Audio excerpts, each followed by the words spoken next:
Good evening and welcome to this second webinar on love in the time of coronavirus. We're very happy that you could join us today.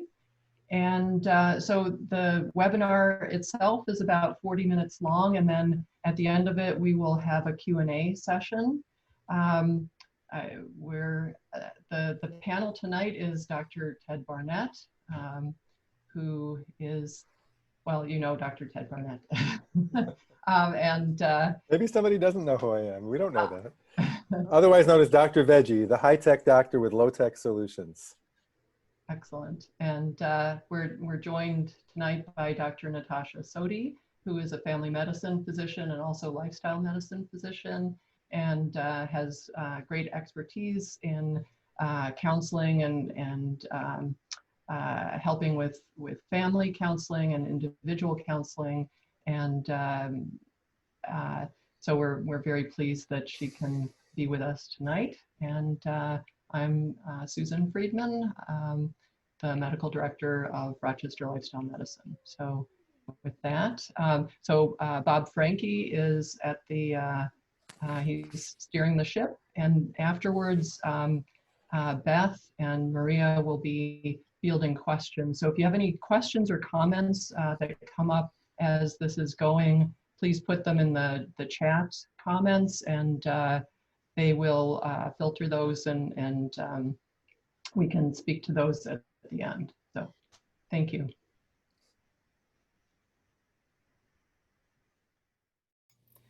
Hello, and welcome to the second of our series of webinars dealing with the coronavirus and how you can use the pillars of lifestyle medicine to help address some of the issues related to this virus.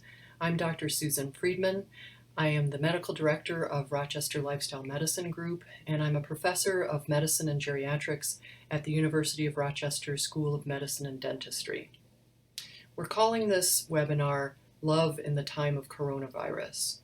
We're dealing with an unprecedented disruption of our lives and our work, and we thought that it would be useful to talk about approaches to dealing with the emotional roller coaster of COVID-19.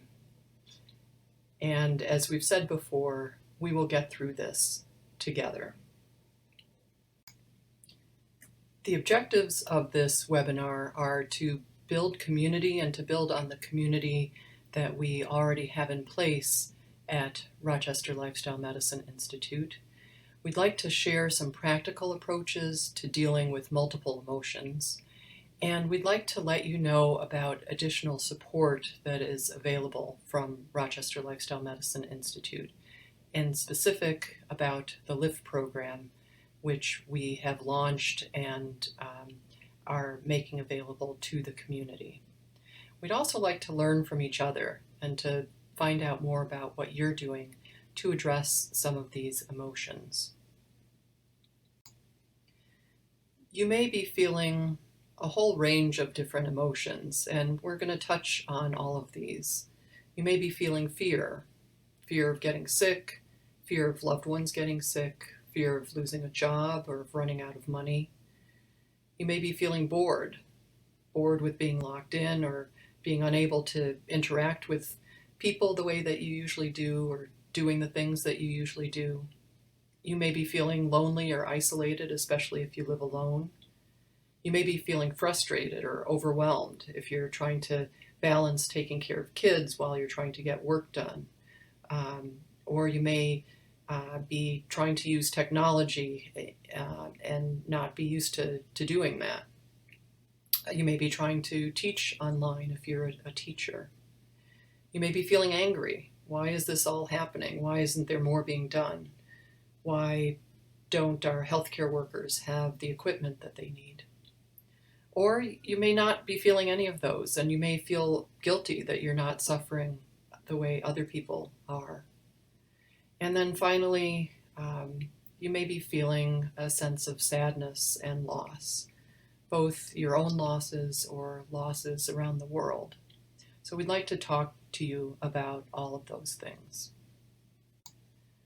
One of the overarching things that I'd like you to keep in mind as we talk about all of these things is a sense of empathy. We each have unique circumstances, although there are certainly commonalities. Others may be experiencing different emotions than you are at any point in time. So to whatever extent you can, try to make your home a judgment-free zone. There's a saying, never judge a man until you have walked a mile in his moccasins. Try to put yourself in another person's shoes. At the same time, forgive yourself and forgive each other. These are tough times, and we're all in this together.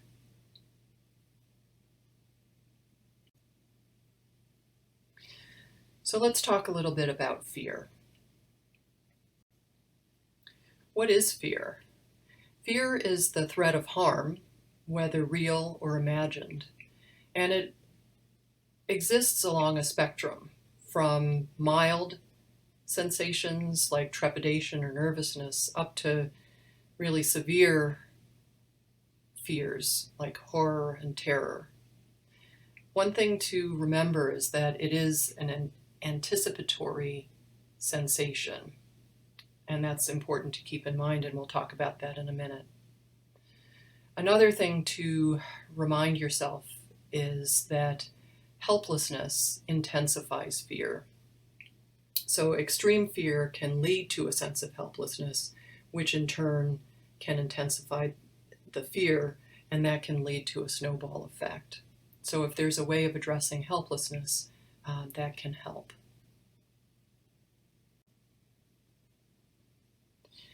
So we talked a little bit about anticipation, and in this time, it is very helpful to try to limit that anticipation and to stay in the moment.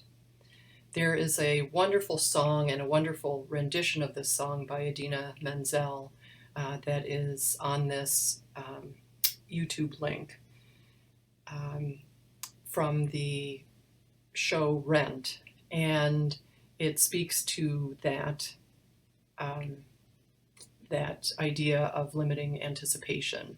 I won't sing it for you, I'll spare you that, but the words for that are, there's only now, there's only here, give in to love or live in fear, no other path, no other way, no day but today. I think it's useful to invoke a couple of leaders from a bygone era, from the World War II era. Some have called them the greatest generation. The first is from Roosevelt. This is from his inaugural address in 1933 during the depths of the Depression. And he said that we have nothing to fear but fear itself. He went on to say, nameless, unreasoning, unjustified terror which paralyzes needed efforts to convert retreat into advance. The point he was making is that fear can snowball if it creates helplessness, and so trying to set that aside in order to move forward.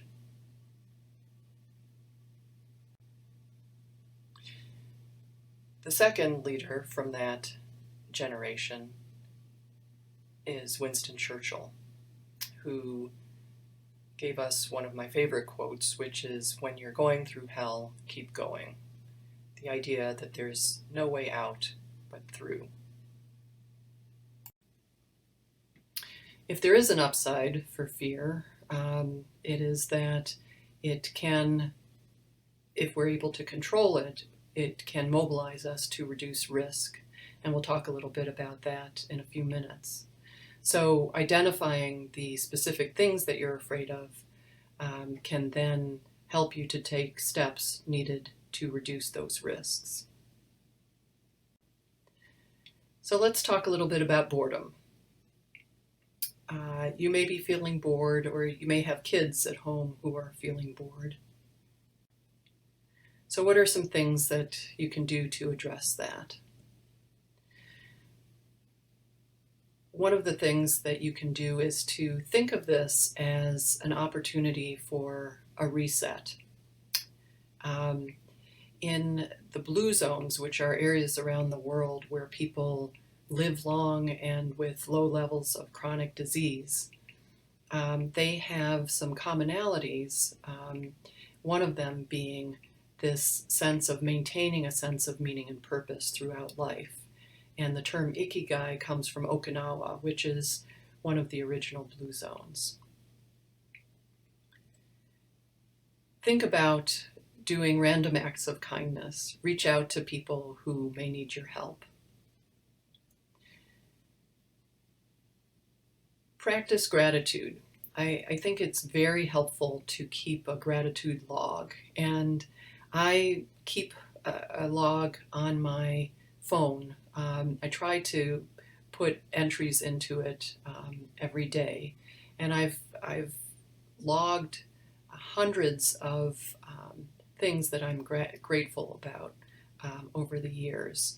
And it's a wonderful thing to be able to look back at it and to think about all the things that you're grateful for.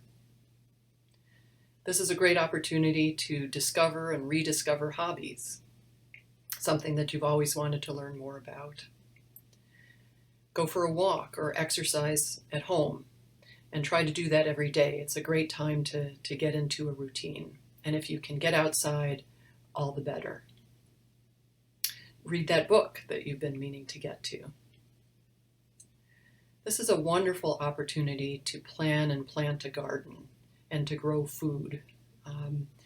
It's spring, and it's something that is a hopeful way of looking to the future, as well as having good food that you can then make delicious dishes out of. And it's a great opportunity to organize your home. All those little jobs that you might have never had time to get to, now is your time. And I'd like to encourage you to find moments of joy whenever you can, and to share them as much as you can with others. There's a real neurocognitive reason for this, and that is that the more that we use certain pathways in our brain, the more those pathways create connections, and the more we tend to reinforce those pathways. So if you're focusing on joy, you're going to be able to access those feelings more easily over time. And anyway, these are some pictures from a zoo in Belgium, and they have this program where they introduced an orangutan or a family of orangutans to otters to help foster their well-being in captivity.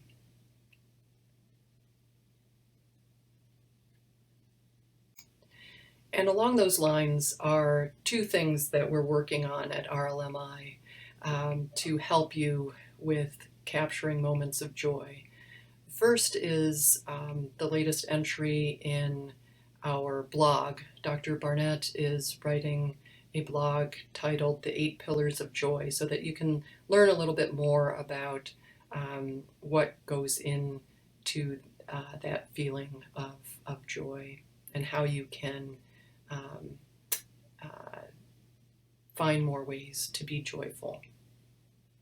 And then the second is a daily moment of joy button that we are creating, where we are planning to collect different things that we hope will help to lift your spirits. So it might be pictures like the orangutans, it might be a song or a story, or something along those lines. And we would encourage you also, if you have something that is that you'd like to share, please let us know, and maybe we can use that on our website. So I encourage you to check that out in the next few days. So I'd like to turn now to this sensation of loneliness and isolation.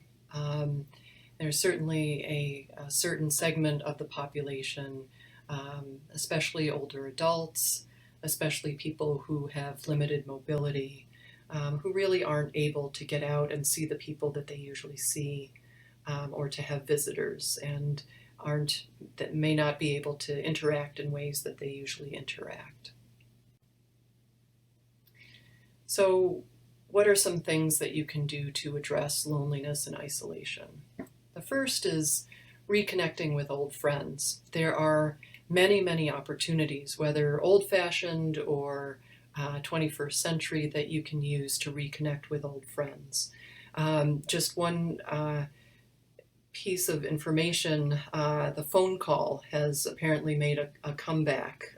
Verizon apparently is handling an average of 800 million wireless calls a day during the week, which is more than double the number that's made on Mother's Day, which is usually one of the busiest calling days of the year. So pick up the phone, call an old friend that you haven't spoken to for a while. It's a wonderful opportunity. Email or FaceTime, or even do an old-fashioned letter. It's a great way of putting down ideas and communicating with people who you care about.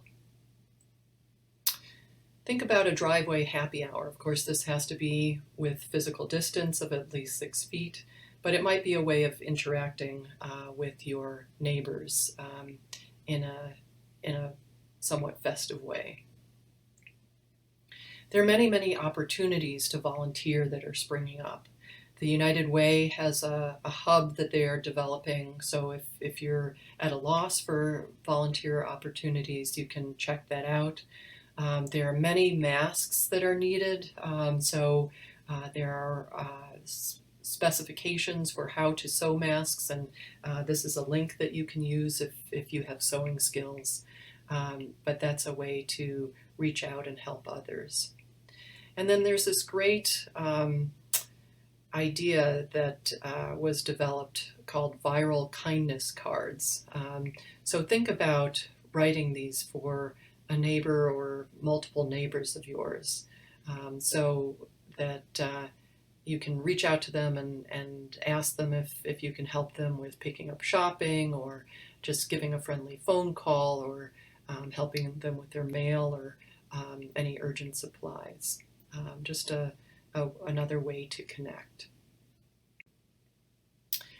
And I think we've all experienced that, or many of us, I should say, have experienced that virtual meetings are our new best friend. So there's so many opportunities that are springing up online, whether it's karaoke night or games.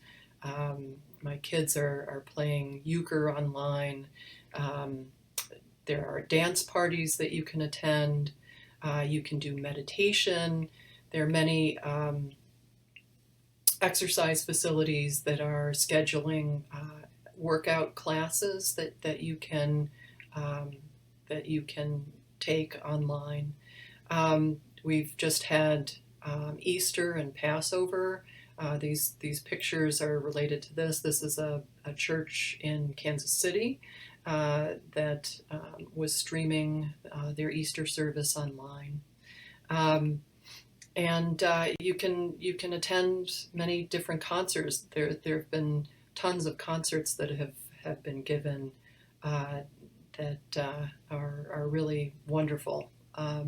So I encourage you to check out any and all of the above. Another thing that you can do if you're feeling energetic is to organize a neighborhood 7 o'clock clap for essential workers, or a neighborhood concert, or even a primal scream. So I wanted to share a couple of videos that have been shared with me. The first is from New York City, and every night at 7 o'clock they get together and they clap and they cheer and they bang on pots and pans. It's really a pretty amazing sound. This is what it's like tonight. Wednesday, louder than ever.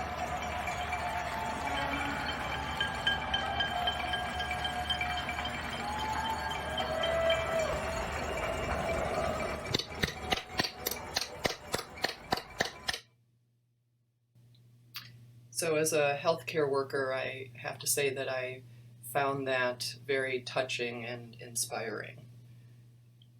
The second video is from some friends in Berlin who celebrated Easter this past weekend and shared it with their neighbors.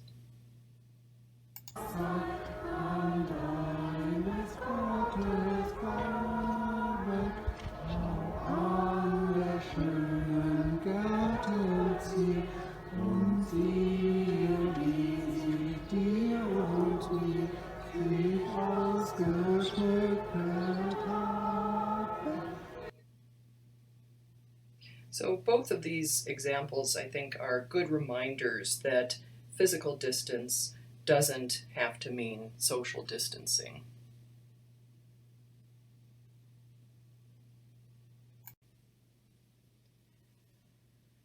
So I think many of us these days are oftentimes feeling overwhelmed. And I think we can borrow from the airline industry, the idea of putting on your own oxygen mask. So bringing it into the coronavirus days, put on your own personal protective equipment before helping others. It's really important to take care of yourself during this time, and remember that what helps you helps others. And so if you're feeling well and strong, you're going to be much more able to help others. And where the medical community may consider PPE to look like the picture on the left, we can all use the picture on the right to help strengthen us. And at Rochester Lifestyle Medicine, we call this the Wheel of Wellness. So the Wheel of Wellness has 9 pillars, and those pillars are the pillars of lifestyle medicine. So nutrition, physical activity, avoiding toxic substances, optimizing your sleep, managing your stress, nurturing your relationships, spending time outdoors, having a sense of meaning and purpose, nurturing positive emotions, and finding joy. I think it's helpful to remember the Serenity Prayer, which is, God, grant me the serenity to accept the things I cannot change, courage to change the things I can, and the wisdom to know the difference. So when we're thinking about being overwhelmed, sort out what are the things that you can change about this situation and what are the things that you can't. So what can you change in this situation? You can reduce the risk of getting the virus through physical distancing, frequent hand washing and not touching your face. You can reduce your risk of complications by practicing the lifestyle medicine pillars. You can change your response to the circumstances. And you can use your unique skills and talents to make the situation better. What can't you change?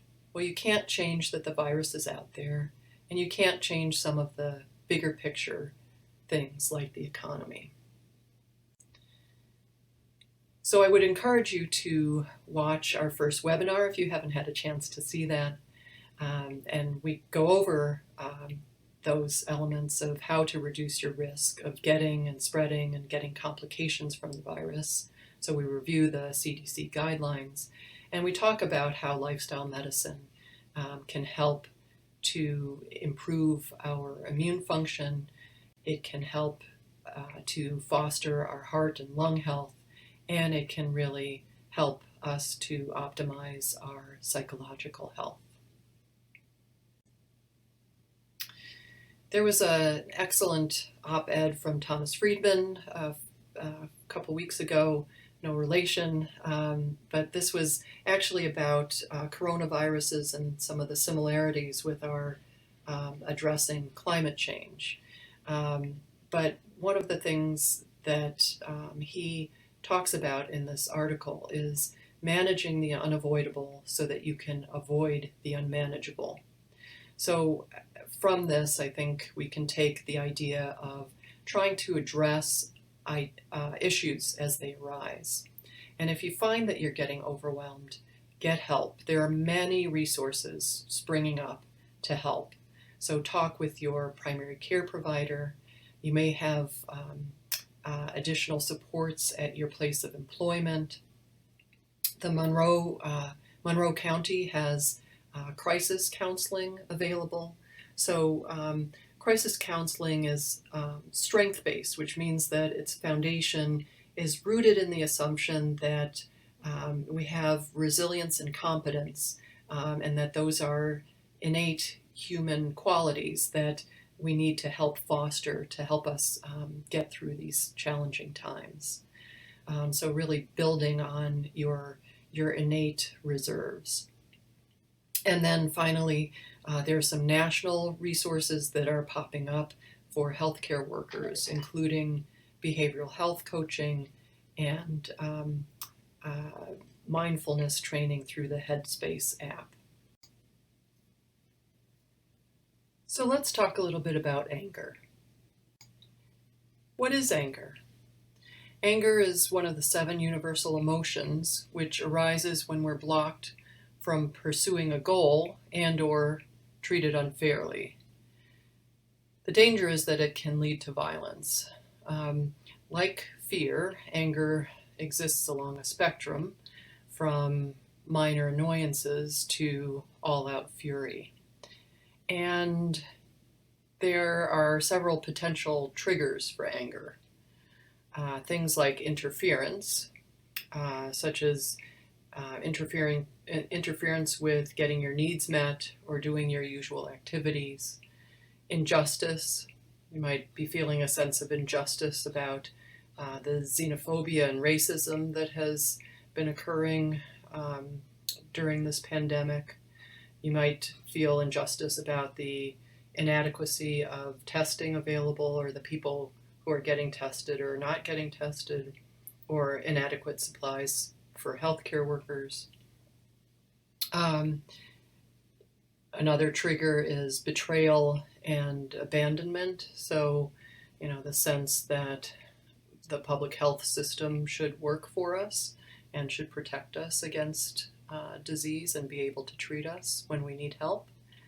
And another trigger might be seeing others not following the rules. An example relevant to the coronavirus is, the pictures of the college students partying in Florida as the virus was heating up.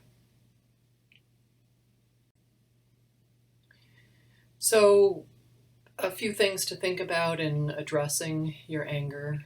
The first is to acknowledge that you're angry. And then secondly, you can use it as a signpost. So if you are angry, are there one of those triggers occurring? And so look for triggers of interference and injustice or betrayal or unfairness. Use that as a motivator, again, thinking about changing the things that you can.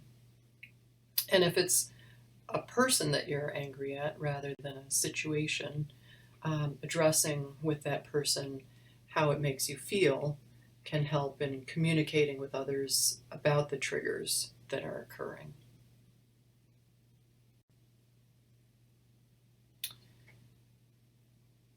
Just a few words about guilt. Again, you may be doing well, and many of these emotions that I've discussed so far, you may feel like they don't apply to you. And if you're doing well, that's a good thing. Realize that life goes in cycles, and there'll be times where you're up and others are down, and there'll be times where the shoe is on the other foot. And you can use that as an opportunity to help those who are not doing as well. I don't know if you've come across this kids show. The Koala Brothers is a wonderful children's show that is produced in Australia, and the Koala Brothers go out with every episode and try to help others. So if you haven't had a chance to check them out, please do that sometime. The link is at the bottom of this slide.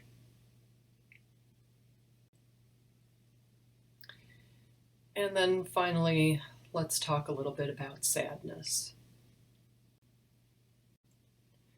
I think it's fair to say that this is a time of many, many losses. You may have had an experience of loss of loved ones. We've certainly had, we've already lost artists and leaders and healthcare workers to the coronavirus. There's a certain loss of independence. There's loss of opportunities and traditions. We've just passed holidays of Easter and Passover that have required changing how we might be doing our usual traditions. Thinking about graduations that are upcoming and high school seniors who are probably not going to be able to go to their prom. Many people are dealing with financial issues and job loss. Over 17 million people have filed for unemployment in the last 3 weeks. So there are a lot of people struggling with that. And basically life as we knew it is different at this point. And so when we think about sadness, it's important to acknowledge your losses, both to yourself and let other people know as well. Give yourself some time to mourn and acknowledge that this is a unique time. And you may not be able to do things the way that you usually do them.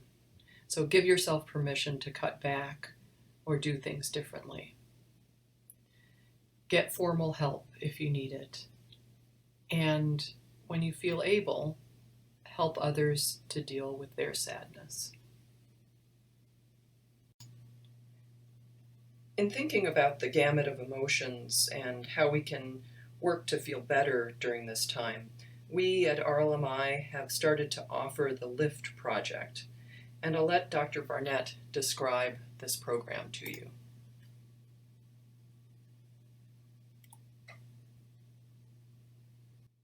Well, we initially started running the LIFT program to address the incredible need for people to connect and learn about the principles of positive psychology. We were already doing that when suddenly we were hit by a global pandemic caused by a novel virus. And then we realized that the program we had already developed was incredibly well adapted to helping in this particular situation. So we decided to go ahead and make this program available online through Zoom support groups, and in any way we can to get the message out there and to help people who are suffering in so many different ways now.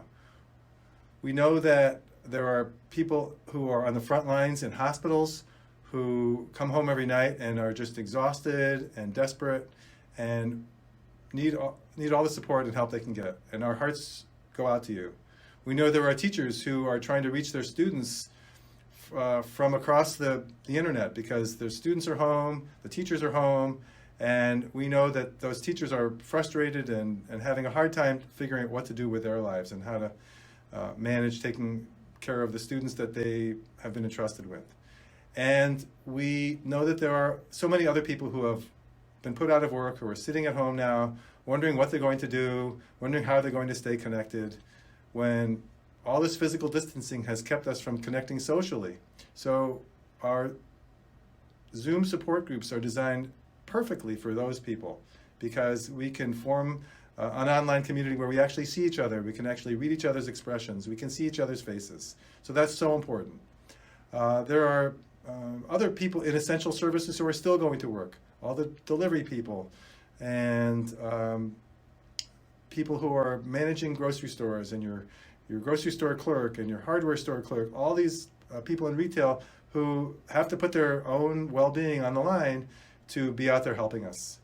So we're so excited to be able to bring the LIFT program in conjunction with Darren Morton, who's a phenomenal teacher and proponent of the principles of positive psychology, and he incorporates that into the 10 incredible videos that comprise the LIFT project that use both positive psychology and the pillars of lifestyle medicine.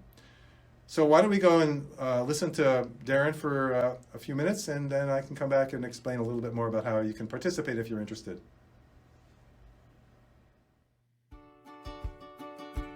Welcome to the LIFT Project. It's an educational adventure designed to lift your mood and your life. Now, the LIFT Project draws together the latest findings from positive psychology, lifestyle medicine, and neuroscience into 10 fun, simple, and fascinating lessons. You get to choose your own educational adventure, but for the best results, I recommend taking one lesson each week over 10 weeks. Each lesson, you learn, experience, think, and share. To learn, you can choose to watch a fun presentation, or you can listen to an audio adaptation if you prefer to learn on the go. Or you can read, where you can dive deeper into the material and explore the science. Then you get to experience the learnings through challenges that I first demonstrate and then invite you to try for yourself. Then there are fun ways to think about what you're learning and experiencing, and ideas on how to share it. Now, I know that you will love what you will discover in the LIFT project. It's fun, it's fascinating, and most of all, it's uplifting. So join me and let's live more.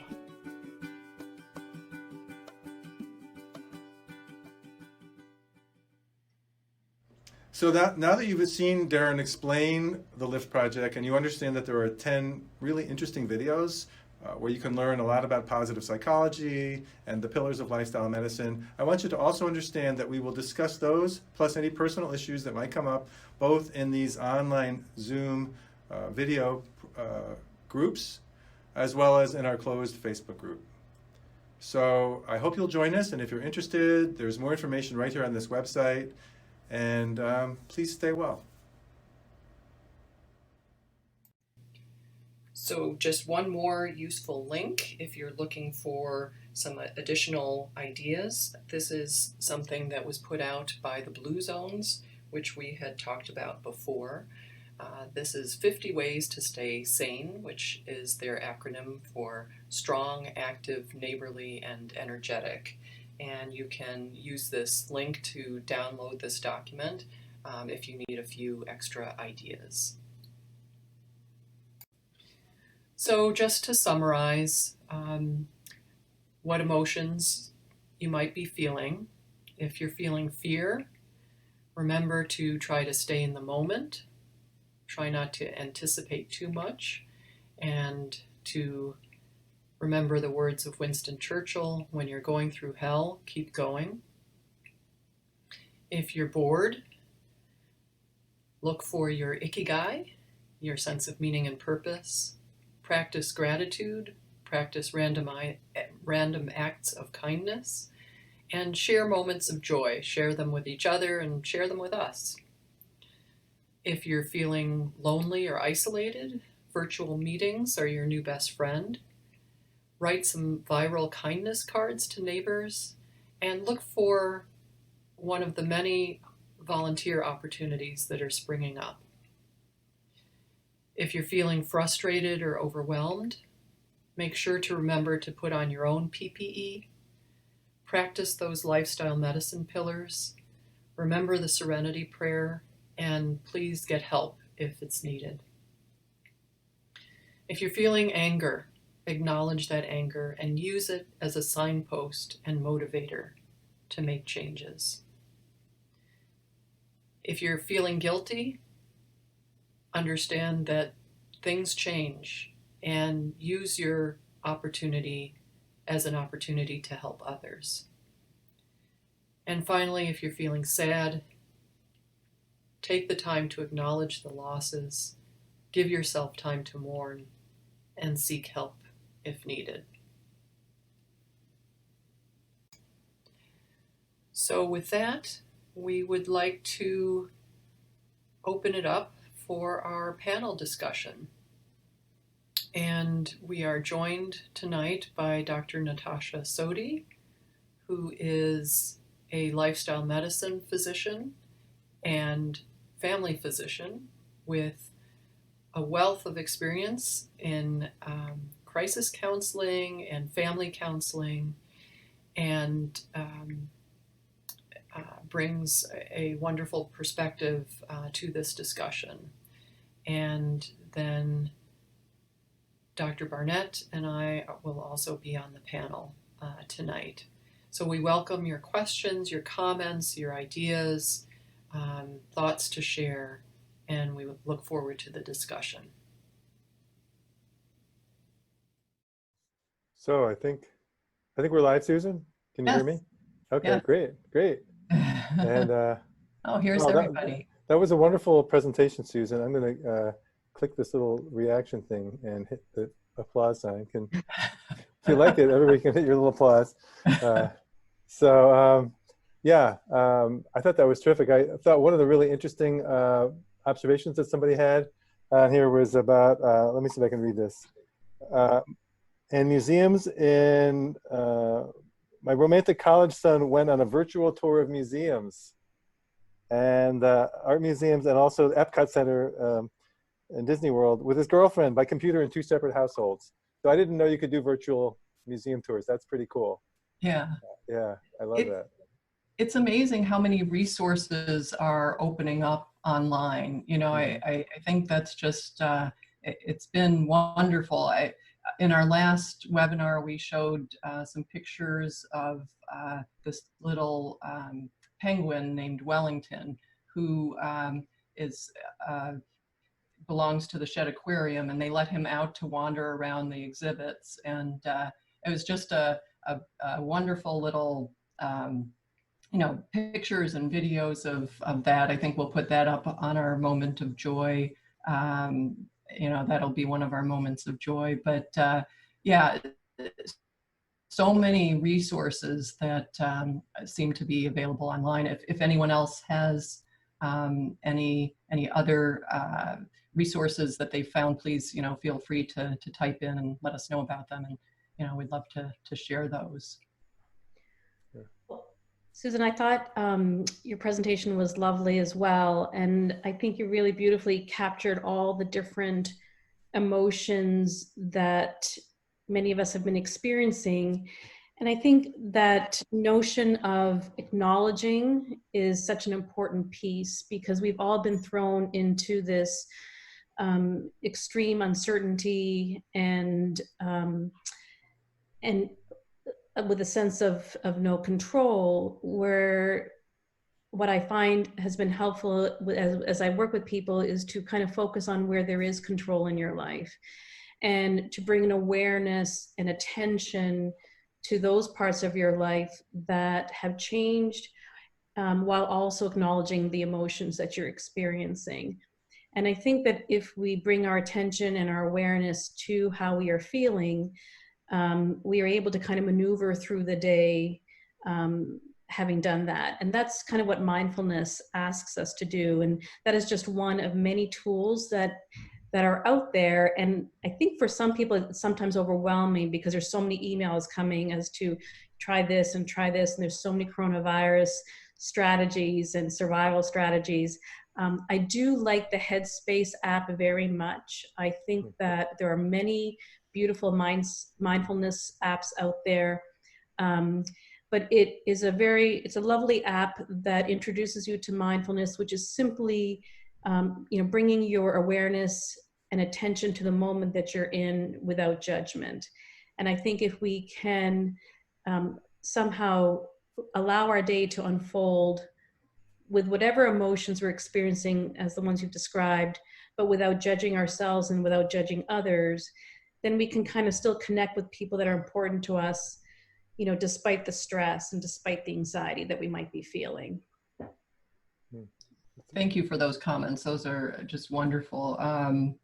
I think just one thing to let people know is that if you are in healthcare, that the Headspace app is now available for free. So and there are other resources that are available for free to try to, provide support for people. Natasha. Oh, sorry. Natasha, could you talk a little bit more about mindfulness? Well, sure. It's a beautiful tool that really has been around, for centuries, and it's kind of based in Buddhist philosophy. But, a few decades ago, John Kabat-Zinn kind of brought it to our side of the world, if you will, and introduced it in helping patients and individuals who were kind of struggling with chronic pain, chronic anxiety, chronic depression. And in fact, I have his definition of mindfulness here, and it is that awareness that arises from paying attention on purpose in the present moment and non-judgmentally. And I think there are a few really important pieces to it. And I still very much consider myself a student of mindfulness. It's really very much part of being a lifelong learner. But the research and the neuroscience around mindfulness is really quite extraordinary. Even functional MRIs have been done that have shown, and this would speak to your field, that have actually shown anatomical changes in the brain through mindfulness practice. But the pieces that are important are the awareness. And so if we are aware of where we are in the moment, both emotionally and physically, that brings our attention to that moment. And if it's with purpose. So in a way, all of us being here in this community, we're in a way practicing mindfulness because we've purposefully decided to be together in a mindful way, paying attention to what Susan had to share and to what each other has to share. And this is a supportive way of being together. And then to do it non-judgmentally. And one of the skills that I've been trying to offer to some people of late is how to use the breath, which is another tool that you always have with you. And it can be incorporated in mindful meditation, which is different from, say, regular meditation. And I wanted to, for sake of time, I wanted to also share 10%.com, 10% Happier. They have a coronavirus survival guide. And one of the things that they offer are also daily mindfulness meditations. And again, it's also free for healthcare providers, but they have some free offerings where you can go, and some really wonderful, experienced individuals will kind of welcome the day with you. And there's podcasts. And so I think, mindfulness just allows you to come to the moment that we're in. If there's time, I could even share a short little tool called Stop. Some people might be aware of it, but if there's any more questions, we should probably address those. Yeah. Natasha, I have one more question for you. Can you explain what non-judgmentalism is, what it means to be non-judgmental? Gosh. Not to put you on the spot or anything.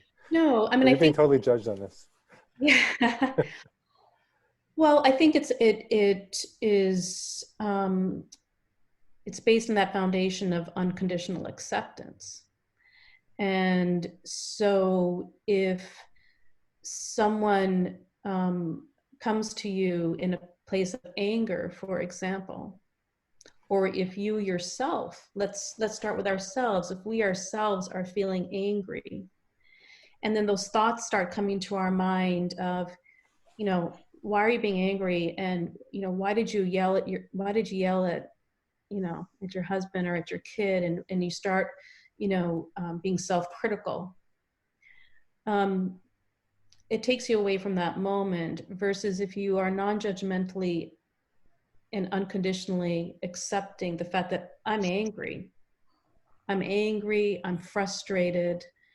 And so all you're doing is focusing on that emotion. You're not asking the whys, you're not being critical, you're not placing blame. You're just accepting You're accepting that that's where you are emotionally. Okay, thank you. There was a comment from somebody about not watching TV, not watching the news on TV. It just raises your stress. Do either of you want to comment about that, or? So I do have that problem. I don't watch TV, but I do check my feed all the time. So I get tweets, and I do check, I get notifications from the New York Times and the Washington Post. I think I turned one of them off recently. But yeah, you can become totally tied up in what sort of the immediacy of what's going on all over the world. And it's not natural at all for humans to be that exposed to so many things all at once. And I think, we have to sort of step back and think, well, how did we evolve? What kind of an environment do we really belong in? And we really belong in a small community with maybe 50 or 100 friends around us in our clan, and we're taking things slowly during the day. And we need to learn to adapt that fundamental sort of caveman, or what's the word, Paleolithic brain. We need to adapt that Paleolithic brain to the modern culture. And it would be great if modern culture would adapt to our Paleolithic brain, but I think we have to do some work as far as that goes. So that's kind of my struggle and what I need to work on. I also, unfortunately, need to be informed. So it's because of what I do. And I think a lot of us feel that way. So, I've heard of people taking Sabbaths, either for a whole day or just for an hour or two every day. So there are various ways to approach it, but I think that's really critical. Yeah, I think we're, there are a couple of different forces, it feels like, in the current climate. One being that we're being constantly bombarded by information. It feels like, I feel like I've been dealing with more and more and more emails every day, and you're trying to keep up with what's going on, and at some point, I feel like just sort of clearing out the noise and coming back, as Natasha was saying, sort of coming back to the moment. Where are you? And really kind of focusing on the here and now, rather than so much that's going on out there, kind of thing. The other force that I feel is that given these circumstances, I think there's been sort of this, well, I've certainly felt this pressure to reconnect with the people that I care about. And so I have found that I've been calling and FaceTiming old friends from college and residency, and distant cousins, and family reunions. So anybody that I've had connections with over the years, I feel like I've talked to them in the past month or so. So it's been sort of an interesting phenomenon that way. I don't know if others have had that experience as well. No, I think that's wonderful. A lot of people feel guilty about the fact that they're not on the front lines. I know a number of healthcare professionals who are not on the front lines and have expressed they feel guilty. I think we all need to just accept where we are. And for many of us, it actually is an opportunity, as Dr. Friedman was saying. It is an opportunity to reconnect with people from our past, our relatives and our friends. And so I think it's important. Don't feel bad about that. Take this for what it is. It's an opportunity to catch up on a lot of things you may have fallen behind on. So I don't know, Natasha, what do you think about that? Well, I think the word connection is really an interesting one. I think it's taken a whole new meaning. And in a time when love and connecting is so important, we are being asked to love and connect differently. We say good morning differently, sometimes to our partners or to our children. We say good night differently.